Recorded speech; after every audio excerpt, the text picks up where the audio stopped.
بسم اللہ الرحمن الرحیم۔ السلام علیکم۔ ایک مرتبہ ایک بادشاہ نے اپنے وزیر کو آدھی سلطنت دینے کو کہا، لیکن ساتھ میں کچھ شرائط بھی عائد کیں۔ وزیر نے لالچ میں آ کر شرائط جاننے کی درخواست کی۔ بادشاہ نے شرائط 3 سوالوں کی صورت میں بتائیں۔ سوال نمبر 1، دنیا کی سب سے بڑی سچائی کیا ہے؟ سوال نمبر 2، دنیا کے سب سے بڑا دھوکہ کیا ہے؟ سوال نمبر 3، دنیا کی سب سے میٹھی چیز کیا ہے؟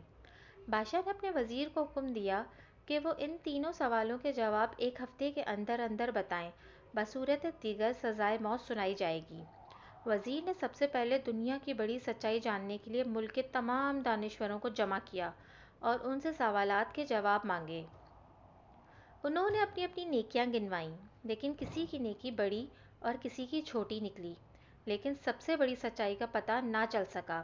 اس کے بعد وزیر نے دنیا کا سب سے بڑا دھوکہ جاننے کے لیے کہا، تو تمام دانشوروں نے اپنے دیے ہوئے فریب کا تذکرہ کرتے ہوئے سوچنے لگے کہ کس نے کس کو سب سے بڑا دھوکہ دیا، لیکن وزیر اس سے بھی مطمئن نہیں ہوا اور سزائے موت کے خوف سے بھیس بدل کر وہاں سے فرار ہو گیا۔ چلتے چلتے رات ہو گئی۔ اسی دوران اس کو ایک کسان نظر آیا جو کھرپی سے زمین کھود رہا تھا۔ کسان نے وزیر کو پہچان لیا۔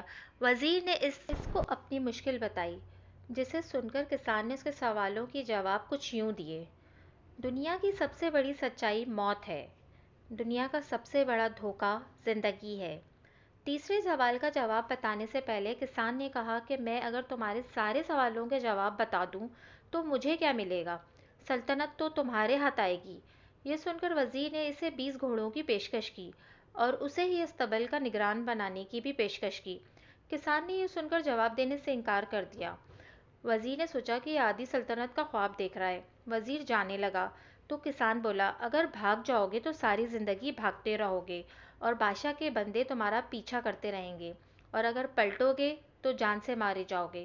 یہ سن کر وزیر رک گیا اور کسان کو آدھی سلطنت کی پیشکش کی، لیکن کسان نے اسے لینے سے انکار کر دیا۔ اتنے میں ایک کتا آیا اور پیالے میں رکھے ہوئے دودھ میں سے آدھا پی کر چلا گیا۔ کسان نے وزیر سے کہا، مجھے آدھی سلطنت نہیں چاہیے، بس تم اس بچے ہوئے دودھ کو پی لو، میں تمہارے تیسرے سوال کا جواب بتا دوں گا۔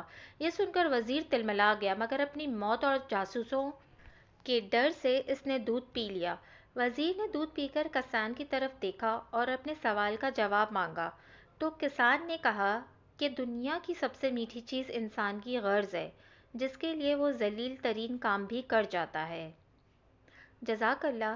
اگر آپ کو میری یہ ویڈیو پسند آئی ہو تو پلیز میرے چینل کو سبسکرائب کرنا نہ بھولیے گا۔